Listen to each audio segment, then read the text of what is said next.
और जहां हार जाए वहां गवर्नर के माध्यम से या एलजी के माध्यम से चोर दरवाजे से सरकार चलाने का इनका तरीका है और वोटों को चुराने का तरीका है। लोकतंत्र पर इनको भरोसा नहीं है। इन केन प्रकृति कैसे भी इनको सत्ता चाहिए, क्योंकि अब ये सत्ता के भूखे हो गए। अब इनको जनता से कोई मतलब नहीं है, जनता के कामों से कोई मतलब नहीं है। तो उनका यही कहना है कि भाई तुम जितना मुझे परेशान करोगे मैं जनता का काम करता रहूँगा, मुझे जनता के प्रति जवाब दूँ, तुम्हारे प्रति नहीं। और जहाँ जहाँ जनता के हित की बात आएगी अपने हितों को छोड़ के जनता के हित के लिए काम करेंगे। और अरविंद जी ने अपने कामों से दिल्ली में पहचान बनाई है, वो किसी के मोहताज नहीं है। आज दिल्ली में तमाम जो उन्होंने सुविधाएं दी, चाहे महिलाओं के लिए मुफ्त यात्रा हो, चाहे बच्चों के लिए अच्छे स्कूल हो, मरीजों के लिए अच्छे अस्पताल हो, तीर्थ यात्रा हो, तो उस समय ये सातों सांसद अंदर बैठ के हंस रहे थे। इन सातों सांसदों ने पिछले 10 साल में कभी भी दिल्ली हित की बात नहीं की या दिल्ली के विकास को लेकर पार्लियामेंट में बात नहीं उठाई। मेरा पहला कार्यकाल है और मेरे पहले कार्यकाल में एक जगह थी जहां 12,000 स्क्वायर मीटर जगह थी जो कब्जा हो रखा था और वहां पे बैंकेट हॉल बना हुआ था, शादियां होती थी। उसको मैंने खाली करा के वहां पर शानदार 100 कमरों का स्कूल बन रहा है और आप देखेंगे वहां बच्चों के स्विमिंग पूल भी बन रहा है। नमस्कार, मेरा नाम आज़ाद कबीर है। आप देख रहे हैं न्यू इंडिया न्यूज़।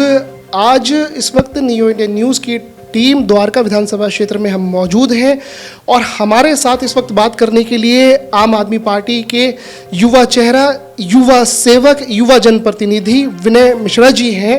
और हम आपको बता दें कि आम आदमी पार्टी एक ऐसी पार्टी है जो युवाओं को मौका देती है, उसका उदाहरण आपके सामने है।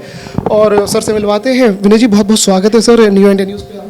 बहुत धन्यवाद आपका, बहुत धन्यवाद सर। हमने ये देखा कि अभी 17 दिन विधानसभा सत्र चला, बजट सत्र चला, और हमने इस 17 से 18 दिन के विधानसभा सत्र में सबसे बड़ी चीज़ जो निकल करके आई बजट सत्र में, केजरीवाल का राम राज्य। सर, क्या कहना है इसमें? देखिए, राम राज्य का बजट तो पेश हुआ है, उससे पहले ही अरविंद केजरीवाल साहब ने विधानसभा के अंदर 10 राम राज्य के सूत्र दिए थे कि दिल्ली में जो राम राज्य है उसके 10 सूत्र विधानसभा के अंदर बताया गया था, जिसमें उनका कहना था कि राम राज्य तभी होगा जब हर बेरोजगार को नौकरी मिलेगी, कोई भी भूखा नहीं सोएगा, महिला सुरक्षित रहेंगी, सबको समान अधिकार मिलेगा, सबको एजुकेशन मिलेगा, सबको स्वास्थ्य सुविधाएं मिलेंगी, बुजुर्गों को तीर्थ यात्रा मिलेगी।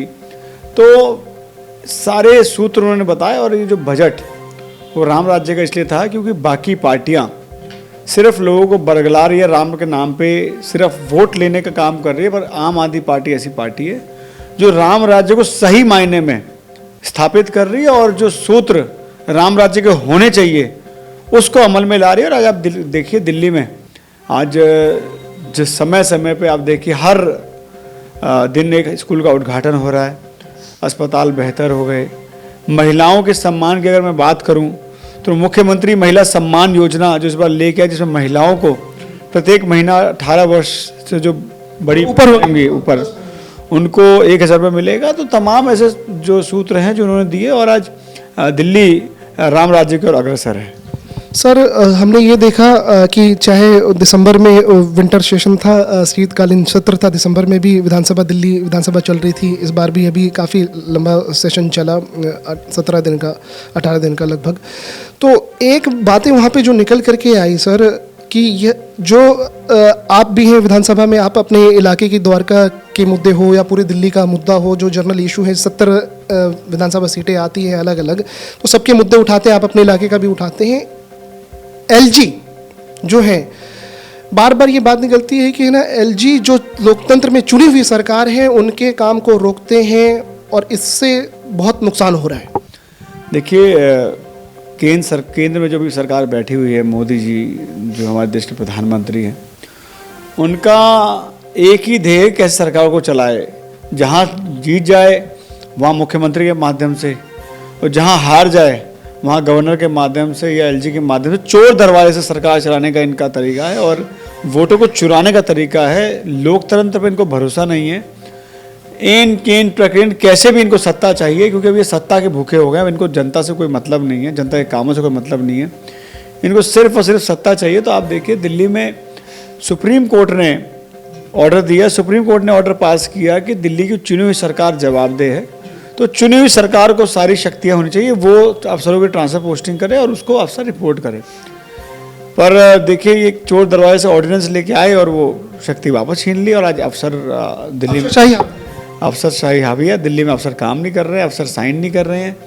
और मैं अफसरों को भी गलती नहीं कहता, क्योंकि उनकी मजबूरी है, क्योंकि उनकी नौकरी का सवाल है। आज उनको नौकरी के नाम पे धमकाया जाता है, परिवार के नाम पे धमकाया जाता है, जो कि लोकतंत्र में ठीक नहीं है। मैं मोदी जी से कहना चाहता हूँ कि भारत देश के लोगों ने आपको भरपूर मौका दिया, आपको 10 साल प्रधानमंत्री बनाया। दिल्ली छोटा सा राज्य है, आप पूरे देश देखिए, आपको देश देख रहा है। आप देश की समस्याओं पे ध्यान दें, ना कि दिल्ली जैसे छोटे राज्य पे जहाँ अरविंद केजरीवाल जैसे लोग काम कर रहे हैं और ईमानदारी से काम कर रहे हैं। और दिल्ली में हर वो सुख सुविधाएं उपलब्ध हैं जो इनकी बाकी राज्यों में नहीं है। आप पर कैपिटा इनकम की बात करोगे तो दिल्ली का सबसे ज़्यादा है। अगर स्कूल्स की बात करोगे तो पूरे देश से सबसे ज़्यादा है। अगर आप आमदनी की बात करोगे तो पूरे देश में सबसे ज़्यादा है। तो तमाम ऐसी सुविधाएं, और बिना आपके केंद्र सरकार के मदद के, बिना केंद्र सरकार के अनुदान के दिल्ली का बजट सरप्लस में है। तो हम काम करना जानते हैं, हमारी सरकार काम करना जानती है। तो मैं उनसे अपील करता हूँ कि एक नॉमिनेटेड पर्सन को नाम मान के चुने हुए आदमी को आप अधिकार दें, ताकि वो जनता के काम कर सके। ये अहम बात। सर, हमने ये भी देखा कि जो अभी बजट सेशन जो चल रहा था, उससे पहले विंटर सेशन था, शीतकालीन सत्र था। वहाँ पे माननीय स्पीकर साहब ने, सबने, आम आदमी पार्टी के विधायकों ने ये बोला कि वित्त सचिव को यहाँ पर बुलाया जाए। और एलजी साहब ने भी लेटर लिखा, बोला कि जी कुछ काम नहीं हो रहे हैं। तो फिर पलट करके माननीय सीएम साहब केजरीवाल साहब ने लेटर में लिखा कि आपको हमने वित्त सचिव को और हेल्थ सचिव को, स्वास्थ्य सचिव को, हेल्थ सचिव को, हेल्थ सेक्रेटरी को और फाइनेंस सेक्रेटरी को हटाने के लिए बोला, लेकिन आप सुन नहीं रहे हैं। सारा फंड रोका हुआ है, काम नहीं कर रहे हैं। और वो सदन में भी बुलाया गया लेकिन आए नहीं। इससे क्या नुकसान हो रहा है सर? देखिए, आज जनता का नुकसान हो रहा है। आज अगर मैं जल बोर्ड की बात करूं तो हमारे कामों को रोका जा रहा है। जो हमारे को सीवर की दिक्कत आ रही है, सीवर सफाई हम कराते थे, लेबर हटा दिए इन्होंने। जो गाड़ियां हमको मिली थी वो हटा दिए। 1 साल से ठेकेदारों की पेमेंट नहीं हुई है, जिस वजह से अब कोई हम नया टेंडर कर भी रहे हैं तो नो शो जा रहे हैं, नो रिस्पॉन्स जा रहे हैं। तो तमाम ऐसी दिक्कतें आ रही है। सिविक कम्युनिटी आज दिक्कत में है, काम आज दिक्कत में है। आप देखिए अस्पतालों में डाटा एंट्री ऑपरेटर का था, इन्होंने उसको सब दिया। डॉक्टर्स की सैलरी नहीं दे रहे, उनको स्टाफ की सैलरी नहीं दे रहे। तो तमाम तरीके से हथकंडे अपना रहे हैं। पर दिल्ली की जनता जानती है कि दिल्ली का बेटा अरविंद केजरीवाल काम करने वाला व्यक्ति है। और चाहिए वित्त सचिव को और चाहे किसी को भी कितना भी अड़ा ले, अरविंद केजरीवाल मुख्यमंत्री दिल्ली के हैं और वो जानते हैं कैसे इनसे काम कराना है। तो जब तक दिल्ली में अरविंद केजरीवाल जी हैं, मैं दिल्ली की जनता से कहना चाहता हूँ कि वो घबराए नहीं। भगवान के घर में देर है अंधेर नहीं, देर सवेर इनकी दिमाग खुलेगा और ये दिल्ली की जनता को काम करेंगे। सर, एक अगला अहम सवाल और कि हमने देखा कि जो ईडी का सम्मन जो भेजा गया, तो केजरीवाल साहब ने ये बात बोल दी कि तुम जितने सम्मन भेजोगे हम उतने स्कूल बनाएंगे। और स्कूल एक हाई टेक स्कूल और अच्छी बिल्डिंग, अच्छे इंफ्रास्ट्रक्चर के साथ। अभी हमने खजूरी खास श्री राम कॉलोनी में अभी भी गए थे, माननीय वहाँ पे मंत्री आतिशी जी वहाँ पे आई थी। तो इस तरह से एक लगातार है ना, वो चीज़ हम देख रहे हैं कि जितने तुम सम्मन भेजोगे उतने स्कूल बन रहे हैं। इस पर क्या? देखिए, बड़ी विडंबना है कि जिसने स्कूल बनाए मनीष सिसोदिया जी को उन्होंने जेल में बंद कर दिया, और जिसने मोहल्ला क्लिनिक कंसेप्ट दिया और यूएन में जिसकी तारीफ हुई उसको सत्येंद्र जैन साहब को उन्होंने जेल में बंद कर दिया। वही कुलदीप सेंगर के पक्ष में खड़े हैं बृजभूषण शरण सिंह, जिन्होंने देश की पहलवानों के साथ यौन शोषण किया, वो आज बाहर है। तो बीजेपी की मंशा साफ साफ दिख रही है कि इनकी मंशा काम करने की नहीं, इनकी मंशा काम रोकने की है। भ्रष्टाचार से इनकी कोई लड़ाई नहीं है। जो ये सुबह ईडी की रेड डालते हैं, शाम को वो इनकी पार्टी में शामिल हो जाते हैं, बिल्कुल पाक साफ हो जाता है। छगन भुजबल के खिलाफ केस चला इनकी पार्टी में, उनकी फाइल गुम हो गई। नारायण राणे, शुभेंदु अधिकारी, तमाम ऐसे नाम हैं जिनको इन्होंने ईडी के, अभी हाल का एग्जाम्पल तपस रॉय है, 1 जनवरी के माह में उनके यहाँ छापा पड़ा, अब उन्होंने बीजेपी ज्वाइन कर ली। तो ये, लेकिन अरविंद केजरीवाल है, इन्होंने कुछ किया नहीं। अगर कुछ किया होता तो ये भी बीजेपी में शामिल हो जाते, लेकिन इन्होंने काम कुछ ऐसा घपला किया नहीं जिस वजह से आज वो स्टैंड ले रहे हैं। तो उनका यही कहना है कि भाई तुम जितना मुझे परेशान करोगे मैं जनता का काम करता रहूँगा, मुझे जनता के प्रति जवाब दूँ, तुम्हारे प्रति नहीं। और जहाँ जहाँ जनता के हित की बात आएगी, अपने हितों को छोड़ के जनता के हित के लिए काम करेंगे। सर, हमने ये देखा कि आपके विधानसभा द्वारका विधानसभा की जनता ने आपको युवा चेहरा और आपको मौका दिया, पूर्ण बहुमत दिया, आपको विजयी बना करके विधानसभा में भेजा। तो और दूसरी चीज़ हम बात कर लेते हैं आपके फादर की, पिताजी की, महाबल मिश्रा जी की, क्योंकि सर जो हैं हमारे पहले सांसद भी रह चुके हैं और 3 बार के विधायक भी रह चुके हैं, और जनता ने आप पे भी भरोसा जिताया तो आपको युवा चेहरा को आपको विधायक बनाया। इस बार पार्टी ने सर को, महाबल मिश्रा जी को, आपके पिताजी को टिकट दिया। सर, इस बार क्या बीजेपी का सुपड़ा साफ है और उसका एक सबसे बड़ा कारण क्या बनेगा? देखिए, आज अगर मैं दिल्ली की बात करूं तो बीजेपी का सुपड़ा साफ इसलिए है क्योंकि यहाँ नरेंद्र मोदी के सामने अरविंद केजरीवाल खड़े हैं, और अरविंद जी ने अपने कामों से दिल्ली में पहचान बनाई है। वो किसी के मोहताज नहीं है। आज दिल्ली में तमाम जो उन्होंने सुविधाएं दी, चाहे महिलाओं के लिए मुफ्त यात्रा हो, चाहे बच्चों के लिए अच्छे स्कूल हो, मरीजों के लिए अच्छे अस्पताल हो, तीर्थ यात्रा हो, बिजली मुफ्त, पानी मुफ्त, महिलाओं के मुख्यमंत्री सम्मान योजना, तो तमाम ऐसी योजनाएं जिसकी वजह से लोग आज अरविंद केजरीवाल जी की तरफ देख रहे हैं और उनको वोट देना चाहते हैं। तो इस बार दिल्ली में आप देखेंगे कि अरविंद केजरीवाल, इनके अश्वमेघ यज्ञ का जो एक घोड़ा इन्होंने चला रखा है, वो घोड़ा रुकेगा तो अरविंद केजरीवाल ही उसको रोकेंगे, और दिल्ली में आप देखेंगे कि सातों की सातों सीट अरविंद केजरीवाल के नाम पे इंडिया गठबंधन जीतेगा। आखिर में एक सवाल और सर, क्योंकि माननीय सीएम साहब ने ये बात बोले कि अब एक टैगलाइन एक और चल रही है कि दिल्ली की जो महिलाएं हैं वो केजरीवाल साहब को अपना भाई मान रहे हैं, और दिल्ली के जो बुजुर्ग हैं, जो बड़े हैं, वो अपना बेटा मान रहे हैं।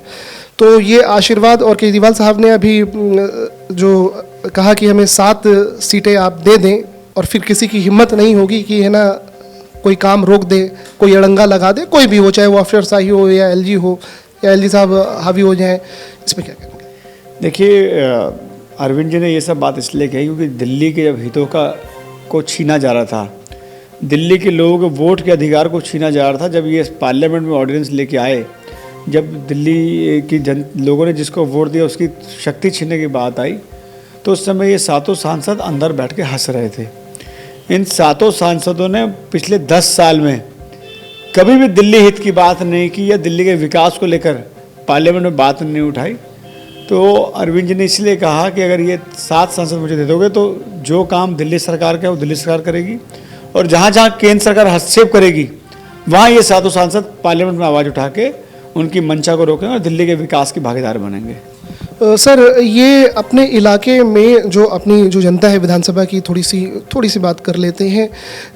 आपने पिछले 1 साल में विकास की धारा बहाई है, और अभी आपके पास 4 साल आपके पास और हैं सर।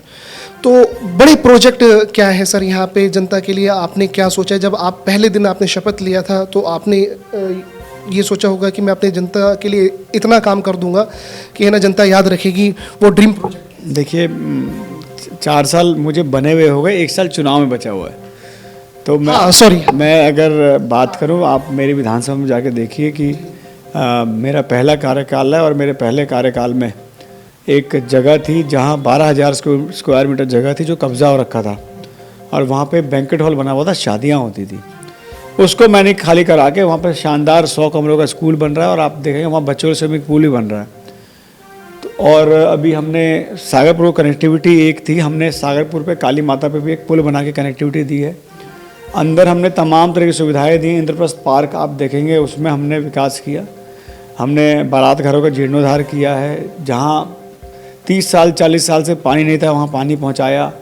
अमथराज कॉलोनी में सीवर नहीं था, हमने सीवर डाला। तो पहला टेन्योर मेरा तमाम बुनियादी सुविधाओं में ही लग गया, और मुझे पूरा विश्वास है अगर यहाँ की जनता मुझे अगला मौका देगी तो आज इस द्वारका को इतना सुंदर बनाएंगे, जो इसका नाम है उसके अनुरूप इसमें काम होगा। लेकिन फिर भी इस बार के लिए मेरे को बहुत खुशी है, मन में तसल्ली है कि एक स्कूल मेरे यहाँ जो बन रहा है उसमें बच्चे जब पढ़ने जाएंगे तो मुझे बहुत सुकून मिलेगा कि ये मेरा बनाया हुआ स्कूल आज बच्चों के काम आ रहा है और देश का भविष्य का निर्माण हो रहा है।